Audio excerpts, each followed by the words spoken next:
Votes in favour of the proposal, 906,292.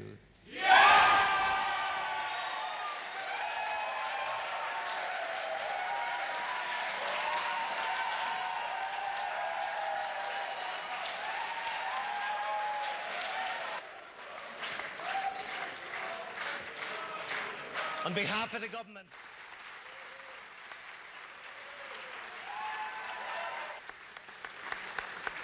finally, ladies and gentlemen, a huge amount of time and energy has been invested by the government in ensuring that the Nice Treaty would be ratified. We did this because Nice was necessary for Ireland and necessary for Europe.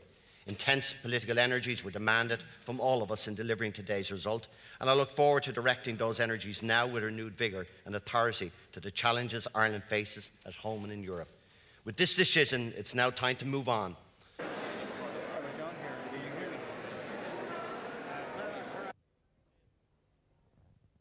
Well, I accept absolutely that the people here have had their say and have made their vote, and that's their will.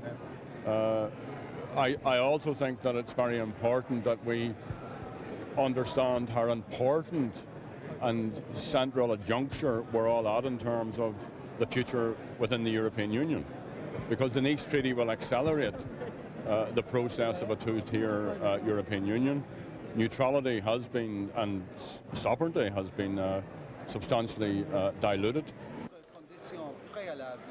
Maintenant, saisir le moment, faisons l'histoire, faisons cette...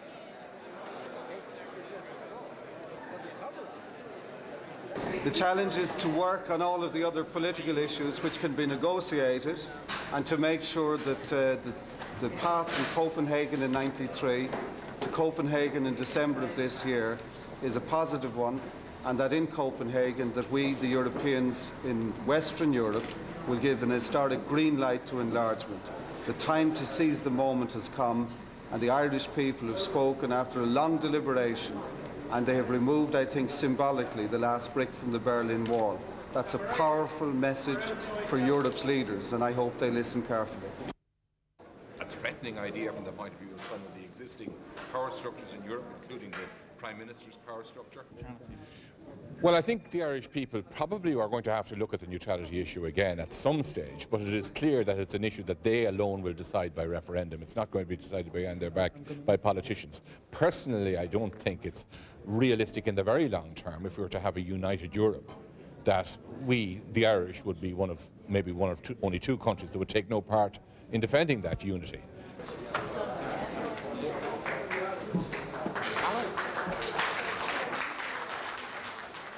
We have made sure that the Nice Treaty is now being debated, and a far more fuller debate than would have otherwise have happened.